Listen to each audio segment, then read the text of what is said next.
நல்லதே செய், நல்லதே நடக்கும்.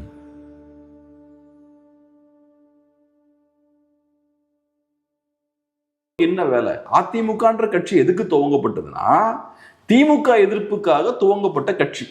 அந்த வேலையை தான் தாவேக்கா பண்றாங்களே. அப்ப அதிமுகவுக்கு என்ன வேலை? அப்ப தாவேக்கா எதிர்ப்பு அதிமுக பண்ணலாமா? தாராளமா பண்ணலாம். அது எடுபடாது. ஏன்னா திமுக எதிர்ப்பாளர்கள்லாம் தாவேக்கால இருப்பாங்க. அப்ப நீங்க தாவேக்கா எதிர்ப்பு அரசியல் பண்ணீங்கன்னா உங்களை திமுக மாதிரி பார்க்க ஆரம்பிச்சிருவாங்க. தாவேக்கா எதிர்ப்பை திமுக எதிர்ப்பாளர்கள் விரும்ப மாட்டாங்க. ஸோ அப்போ உங்களுக்கு ரெண்டு அரசியலுமே பண்ண முடியாது. அதிமுக சிக்கிட்டு உட்காந்துருக்காங்க. இப்போ இவங்களுக்கு தெரியுது அதிமுகவுக்கு பெரிய எதிர்காலம் இல்லைன்னு. அதிமுகவுக்கு இருக்கக்கூடிய ஒரே ஹோப் என்னன்னா கொஞ்சம் வெயிட் பண்ணணும். ஒரு 2 வருஷம் வெயிட் பண்ணணும். வெயிட் பண்ணா தாவேக்கா தாக்கு பிடிப்பாங்களா மாட்டாங்களான்றதை கண்டுபிடிச்சிடலாம். இப்பவே தாவேக்காவுக்கு நிறைய பிரச்சனை இருக்கு.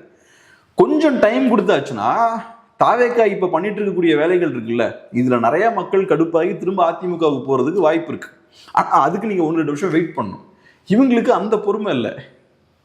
ரைட், இப்ப புதுசா ஒரு வண்டி வந்திருக்கு. இப்ப சீட்டெல்லாம் எம்டியா இருக்கு. பஸ்ஸுக்குள்ள டக்குன்னு ஏறி சீட்டை பிடிச்சி உட்காந்துடணும். துண்டெல்லாம் போட்டு உட்காருவாங்க, அந்த மாதிரி உட்காந்து வரணும். நம்ம நாளைக்கு போனோம்னா சீட் எல்லாமே ஃபில் ஆயிடும். பஸ்ல நமக்கு இடமே கிடைக்காதுன்னு பாக்குறாங்க. அதனால எல்லாம் அடிச்சு பிடிச்சி வேகமா உள்ள ஓடுறாங்க. ஸோ அதனால அங்கதான் இங்க சிக்கல் இருக்கு. என்ன பொறுத்தளவுல தாவேக்காவுக்கும் பயம் இருக்குங்க. தாவேக்காவுக்கு அதிமுக மேல பயம் இருக்கு. ஏன்னா இன்னைக்கு தாவேக்காவுக்கு ஓட்டு போட்டவங்க நாளைக்கு திரும்ப அதிமுக பக்கம் போறதுக்கு நிறைய வாய்ப்பு இருக்கு. திமுக வேண்டாம்னு நினைச்சுதான் தாவேக்காவுக்கு ஓட்டு போட்டிருக்காங்க. அவங்க எல்லாம் அதிமுக வாக்காளர்கள். நாளைக்கு தாவேக்கா சரியான நிர்வாகம் கொடுக்க முடியாம நிறைய தவறுகள் பண்ணாங்கன்னா இன்னைக்கு தாவேக்கா ஓட்டு போட்டவங்க அந்த பக்கம் போறதுக்கு நிறைய வாய்ப்பு இருக்கு. ஸோ அதனால தாவேக்காவை பொறுத்தளவுல முடிஞ்ச அளவுக்கு சீக்கிரமா அதிமுகவை காலி பண்ணணும்னு பாக்குறாங்க. இங்க இருக்க ஆட்கள் அங்க போறதுக்கு அதிமுகன்ற கட்சி இருக்கக்கூடாதுன்னு நினைக்கிறாங்க அவங்க. ஸோ அதிமுகவை முடிச்சு கட்டுறதுக்கான வேலைகள் பண்றாங்க. என்ன இவ்வளவு அவசரம் அதிமுகவை காலி பண்றதுக்கு? உங்களுக்கு நல்லா தெரியும் அதிமுக காரங்கள்லாம் உங்ககிட்ட வராங்கன்னா உங்களுக்கு அது கெட்ட பேர். இது தெரிஞ்சும் நீங்க அவங்களை உள்ள இழுக்கிறீங்க. அது காரணம் என்ன? எனக்கு கெட்ட பேர் வந்தாலும் பரவாயில்ல, நான் ஒரு கரப்ட் பார்ட்டியா ஆனாலும் பரவாயில்ல, எனக்கு அந்த கட்சியை இருக்க விடக்கூடாது, அந்த கட்சியை சீக்கிரம் இல்லாம பண்ணிடணும். அது வந்து 1 மாசம் கூட. ஆமா, அந்த கட்சி இருக்க வரைக்கும் எனக்கு பிரச்சனை. இங்க இருக்க நிறைய பேர் திருப்பி அந்த பக்கம் போறதுக்கு வாய்ப்பு இருக்கு.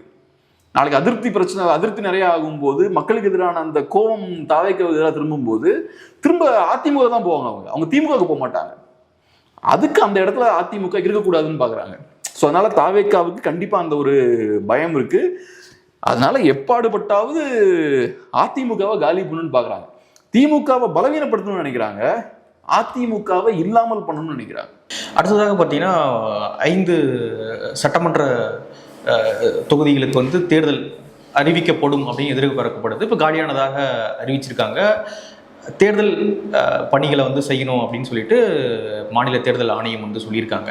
ஸோ 5 சட்டமன்ற தொகுதியினுடைய இடைத்தேர்தல் யாருக்கு ப்ளஸ்ஸாக இருக்க போது, யாருக்கு மைனஸாக இருக்க போகுது? இந்த 5 தொகுதிகளில் 4 3வது இடத்துக்கு வந்த அதிமுக வசம் இருக்கு. அதிமுக அணி 3வது இடம் வரும்போது இதில் 4 இடத்துல அவங்க ஜெயித்திருக்கிறாங்க. வழக்கம் போல வந்து தாவேக்கா வெற்றி பெற்ற இடத்துல அவங்க 3வது தான் வந்திருக்காங்க. ஸோ தாவேக்கா கையில் இருக்கக்கூடிய தொகுதி 1 திருச்சி கிழக்கு. அதன் தலைவர் விஜய் வெற்றி பெற்ற தொகுதி. அதிமுக கையில் இருந்து தாவேக்காவுக்கு கட்சி மாறி போன 4 பேர் தொகுதி ரெட்டையில வெற்றி பெற்று அவங்க வேட்பாளர்கள் தாவேக்காவுக்கு போன தொகுதி. ஸோ இதில் ஸ்டேக்ஸ் வந்து தாவேக்காவுக்கும் அதிமுகவுக்கும் தான் அதிகம் இருக்கு. இதுதான் உண்மை நிலைமை. நீங்கள் ஊடகத்தில் சிலர் வந்து திமுக வர்சஸ் தாவேக்கா, அதிமுக நிற்காது, டிஸ்இன்டகிரேட் ஆயிரும் போயிருங்கிற ஒரு கருத்தை முன் வச்சாங்க. நாம் எடப்பாடிக்கு எதிராக நாம் என்னெல்லாம் பண்ணணுங்கிறதுக்கு லிஸ்டே போடலாம். பட் டேட்டாவுக்கு எதிராக நாம் பேச மாட்டோம். டேட்டா வந்து 2024 அவர் பிரைம் மினிஸ்டர் கேண்டிடேட் இல்லாமல் 20 விழுக்காடு எடுத்துட்டாப்புல. நம்ம தான் திருநெல்வேலி, தூத்துக்குடி, கன்னியாகுமரியில் களத்தில் இறங்கி அவரை டெபாசிட் இழக்க செய்தோம். ஆனால் நாம் வந்து 20 விழுக்காடு எடுத்ததை அக்செப்ட் பண்ணிட்டோம். இப்போ வந்து அவர் விஜய்க்கு அதிரடியால் திராவிட முன்னேற்ற கழக அணி 20 விழுக்காடு பாதிக்கப்படும் போது, என்டிஏ 10-11 விழுக்காடு பாதிக்கப்படும் போது, சீமான் 4 விழுக்காடு பாதிக்கப்படும் போது எடப்பாடி வந்து 1 விழுக்காடு கூடிட்டார். அது கூடினதுக்கு காரணம் அவருக்கு ராஜேந்திர நடவடிக்கைகள், ஆனா ஆட்சியை பிடிச்சிருக்க வேண்டிய ஏடிஎம்கே 1% கூட்டிட்டாங்கன்றதுனால மகிழ்ச்சி அடைஞ்சிட முடியுமா? மகிழ்ச்சி அடைகிறாங்க, அடையலை, அதை பற்றி நன் ஆஃப் மை பாதரசேஷன்.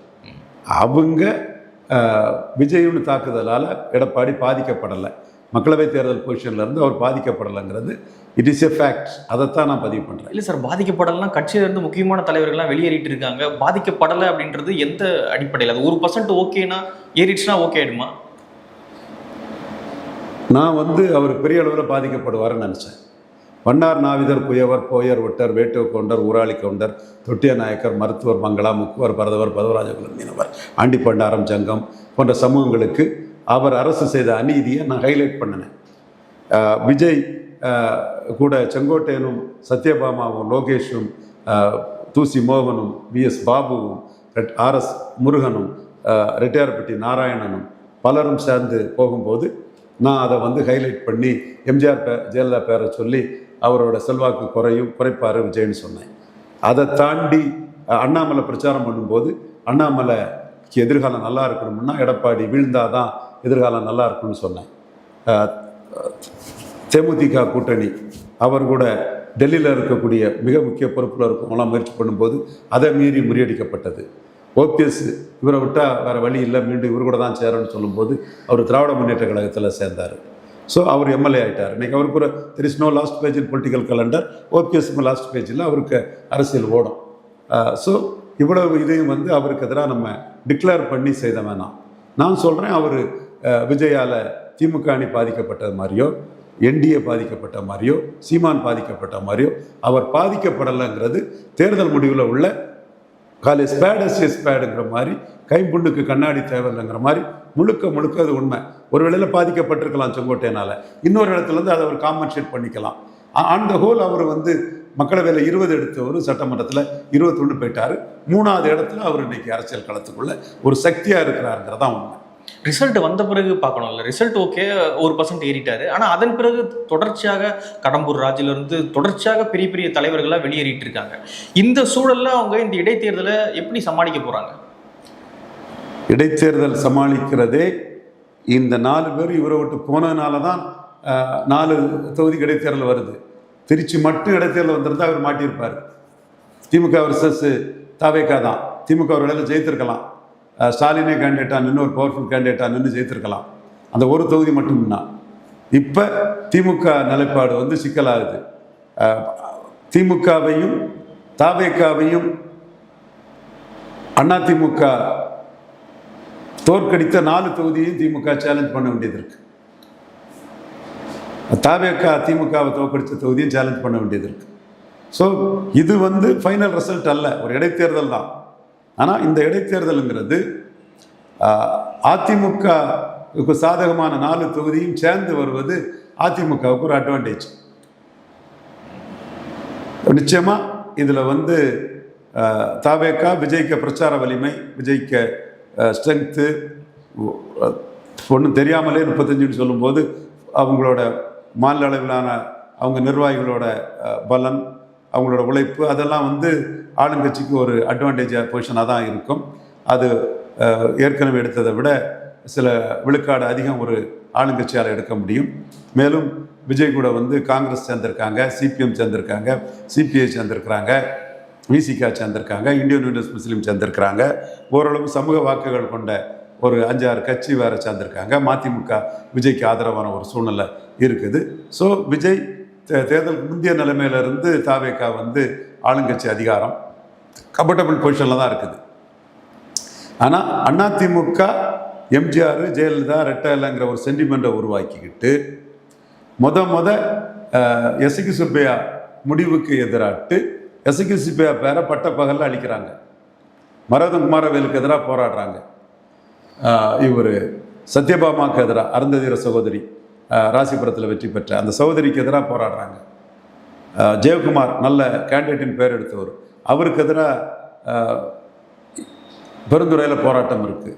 இதுவரை இல்லாத ஸ்பிளிட்டில் இந்த ஸ்பிளிட்டில் தான் ஆன் பாலிசி எடப்பாடிக்கு ஆதரவான ஒரு மனநிலை அதிமுக கேடர்ஸ்கிட்ட இருக்குது. இது மக்கள் மத்தியில் பெர்குலேட் ஆகுமா ஆகாதாங்கிறது ரிசல்ட்டில் தான் தெரியும். ஆனால் மற்ற இதில் அவர் கிராப்பர் அபகரிக்க பார்க்குறாருங்கிறது தான் இருக்குது. அப்போ நான் என்ன சொல்கிறேன்னா, இந்த இடத்துக்குள்ள அவருக்குள்ள பலகீனம்ங்கிறது எப்படி அவரால் ஓவர் கம் பண்ண முடியுதுங்கிறத நம்ம பார்க்கணும். ரிசல்ட்டு தான் அதை முடிவு சொல்லணும். இதில் வந்து அவர் கான்ஃபிடண்ட்டாக இருக்கிறாருங்கிறது உண்மை. ஆனால் கிரவுண்ட் இப்பொழுது டிவிகே வர்சஸ் டிஎம்கே அப்படின்னு தானே இருக்கு. என்ன டிவிகே டிஎம்கே எடுத்து தான் அரசியல் பண்ணுறாங்க, டிஎம்கே டிவிகே எடுத்து அரசியல் பண்ணுறாங்க. ஸோ கிரவுண்டு அப்படின்னு பார்க்கும்பொழுது டிவிகே வர்சஸ் டிஎம்கே அப்படின்னு இருக்கு. அப்படி இருக்கும்பொழுது களத்தில் என்ன அரசியல் பண்ண போகிறாங்க ஏடிஎம்கே? அது டிஎம்கே வர்சஸ் டிஎம்கேங்கிறது முதலிட கட்சி டிஎம்கே ஆட்டும் டிவிகே ஆட்டும், ரெண்டாவது இடம் கட்சி டிஎம்கேவும் இருக்கிறது தான் நீங்கள் சொல்கிறது சரியான ஒரு கருத்து தான். ஆனால் மூன்றாவது ஒரு கட்சியாக மாயாவதி கட்சி மாதிரி, நிதிஷ்குமார் கட்சி மாதிரி, தேவகவுடா கட்சி மாதிரி சில பகுதிகளில் பலமாக நின்று அதிமுக இருக்குது. 47 சீட்டு ஜெயித்திருக்கிறாங்க. 25 பேர் எதிராக வாக்களித்ததில் 21 பேர் திரும்பி இருக்கிறாங்க. 25 பேர் எதிராக வாக்களித்ததில் 21 பேர் திரும்பி இருக்கிறாங்க. இது எடப்பாடி வரலாற்றிலே இல்லை. இந்த மாதிரி ஸ்பிரிட் வரலாற்றில் எடப்பாடி இப்படி ஒரு இதை வந்து மீண்டும் எடப்பாடியை நம்பி பயணிப்போம், அதில் ஒரு எதிர்காலம் இருக்கும்னு 25 பேர் வேறு எதிர்காலத்தை நோக்கி போனவங்க மீண்டும் அபோட் ஒன் அடித்து 21 பேர் சேர்ந்துருக்குறாங்க. இன்னும் சிவி சண்முகம் தெரியல, விஜயபாஸ்கர் தெரியல. சிவி சண்முகம் விஜயபாஸ்கர் தெரியலைன்னாலும் கூட அவங்களுக்கு உள்ள ரோலை எடப்பாடி எடுத்து அவங்களோட எம்எல்ஏ பதவியை காப்பாற்றிருக்கிறாரு. அப்போ நிச்சயமாக சிவி சண்முகத்துக்கும் இவங்களுக்கும் ஒரு டாக்கிங் இது இல்லாமல் இருக்காது. வெளியே அவங்க சிவி சண்முகம் போன்ற பவர்ஃபுல் லீடர்ஸ் வந்து டக்குன்னு போய் பெரிய பொசிஷனில் இருந்துக்கிட்டு பசுபதி வந்த முறை போய் சேர்றது அவங்களுக்கு ஒரு நெருடலாக தான் இருக்கும். ஏன்னா அந்த அளவுக்கு ஒரு பவர், அது வரலாறு. நம்ம அவரை குறைச்சி மதிப்பிடலை என்றைக்கும். ஆனால் இந்த முடிவு அவருக்கு பேக் ஃபயர் ஆனதும் மீண்டும் அவருக்கு வந்து அதிமுக அரசியல் தான் கரெக்டுங்கிற லெவலில் எடப்பாடி கூட அவர் போகிறத தான் நான் பார்க்குறேன். அதே மாதிரி இவர் விஜயபாஸ்கரும் ஒரு பவர், அவரும் வந்து மீண்டும் வந்து எடப்பாடி கூட போகிறதா தான் பார்க்குறேன். நீங்கள் இந்த 2 பேரை நியூட்ரலாக போட்டால் கூட 19 பேர் திரும்பி இருக்காங்களே, 19 பேர் எதிராக போனவங்க திரும்பி இருக்காங்களே. ஸோ எடப்பாடிக்கு முன்னாடியெல்லாம் இந்த மாதிரி ஒரு கிரிப்பு கிடைக்கல, இதில் தான் கிடைக்குது. அதோட ரிசல்ட் என்னங்கிறது வந்து தேர்தல் முடிவில் தெரியும். அது நம்ம need not rush to conclusion. But அவர் இந்த இடத்துக்குள்ள கொஞ்சம் கான்ஃபிடண்ட்டாக நிற்கிறார். பொதுவாக அவருக்கு வந்து ஒரு பெரும்பான்மை சமுதாயத்தை சேர்ந்தவர்களால் ஒரு கான்ஃபிடன்ஸ் இருக்கும். அப்போ நீங்கள் ஆர்கே நகரில் தினகரன் ஜெயித்த போது கூட அவர் இடைத்தேர்தல் பொது தேர்தலுக்கு பொருந்தாதுங்கிற ஒரு கருத்தை சொன்னார். ஸோ கொஞ்சம் கான்ஃபிடண்ட்டாக சொன்னார். இந்த இடைத்தேர்தலில் அவர் கொஞ்சம் கான்ஃபிடண்ட்டாக சந்திக்கிறார், கான்ஃபிடண்ட்டாக இருக்கார். ஆனால் ஆளும் கட்சி பவர்ஃபுல்லாக இருக்கக்கூடிய பெரிய கூட்டணி வச்சிருக்கக்கூடிய ஆளும் கட்சியை ஒரு 3வது இடத்துல இருக்கக்கூடிய கட்சி வீழ்த்திருமா இடைத்தேர்தல்? அந்த 4 இடத்துலையும் 3வது இல்லை தம்பி. 3வது இடம் தமிழக அளவில் 3வது இடம். நீங்கள் சொல்கிறத மறுக்கல, அதுதான் உண்மை. ஸ்டாலின் 2வது இடம், இவர் 3வது போயிட்டார். இந்த 5 இடத்துல 4 இடத்துல முதல்ல அவர் இருக்கார், ஒரு இடத்துல விஜய் தாவேக்கா முதல்ல இருக்கிறார். கேண்டிடேட்ஸே அங்கே போயிட்டாங்களா சார்? அதுதான் தாவேக்காவுக்கு அட்வான்டேஜ் வருது. கேண்டிடேட்ஸ், இவருக்கு கேண்டிடேட்ஸ் அங்கே போனது தாவேக்காவுக்கு அட்வான்டேஜ். இவரை விட தாவேக்கா நம்பி நமக்கு அரசியல் எதிர்காலம் இருக்குன்னு மரதகுமார வேலு, எஸ்சிக்கு சுப்பையா போனது, இவங்க சத்யபாமா, ஜெயக்குமார் போனது தாவேக்காவுக்கு அட்வான்டேஜ். அது இல்லாமல் தாவேக்கா தோத்த இடம் தானே. இந்த 4 பேர்கிட்டையும் ரெட்டலையில் எடப்பாடி முதல்வர்னு தோத்த இடம் தானே அந்த நாளும் தோத்த இடம். ஆனால் அன்னைக்கு வந்து விஜய் எப்படி பர்ஃபார்ம் பண்ணுவாருன்னு தெரியாமல் கூட அந்த மக்கள் ஏடிஎம்கே கொண்டு போட்டுக்கலாம். ஆனால் இன்னைக்கு விஜய் என்ன பவரில் இருக்காருன்றது மக்கள் பார்த்துருக்காங்க. அப்படி இருக்கும்பொழுது ஒரு இடைத்தேர்தலில் மக்கள் மாற்றி ஓட்டு போட்டுருவாங்களா? ஒரு ஆளும் கட்சி மாற்றி ஓட்டு போடணும்னு சொல்ல வரலையே. எடப்பாடிக்கு அட்வான்டேஜஸ் பொசிஷனில் இருக்கிறாரு. தமிழ்நாட்டில் 3வது இருக்கிறவர் இந்த 5 தொகுதியில் முதல் இடத்துல இருக்கு. 5 தொகுதியில் 4ல் முதல் இடத்துல இருக்கிறாரு. இந்த முதல் இடத்துல இருக்கிற இவரை கேண்டிடேட்டை கையில் எடுத்து ஆளுங்கட்சி அதிகாரத்தை பயன்படுத்தி விஜய் முதல் இடத்துக்கு வர பார்க்குறாரு. இந்த 4 தொகுதியில் வந்து 5 தொகுதியில் 4 தொகுதியில் எடப்பாடி வர்சஸ் விஜய் அப்படின்னு இருக்கு. திமுக இதை முறியடிக்க எந்த அளவுக்கு களத்துக்குள்ளே வராங்கிறத பொறுத்திருந்து பார்க்கணும். நான் 2வது இடத்துல தமிழ்நாட்டில் இருக்கக்கூடிய திமுகவை நான் குறைச்சி மதிப்பிடலை. திமுக அதில் என்ன விகம் எடுக்காங்கன்னு பார்க்கணும். திருச்சி விஜய் வர்சஸ் தாவேக்கா வர்சஸ் திமுக தான். மற்ற 4ம் அதிமுக திமுகவையும் தாவேக்காவையும் தோற்கடித்த தொகுதி.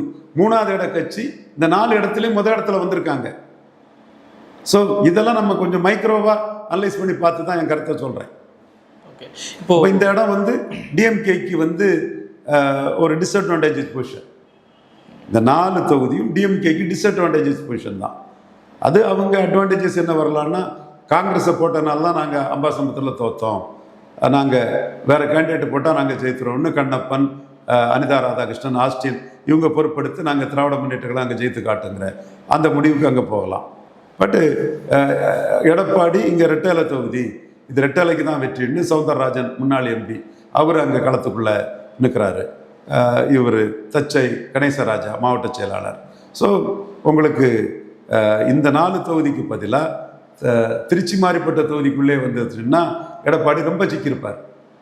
திருச்சியில் எடப்பாடிக்கு ஓட்டு பலன் ரொம்ப கம்மி, திருச்சி கிழக்கில். ஸோ இங்கே அப்படி இல்லைல்ல, நான் யதார்த்தத்தை தான் சொல்கிறேன்.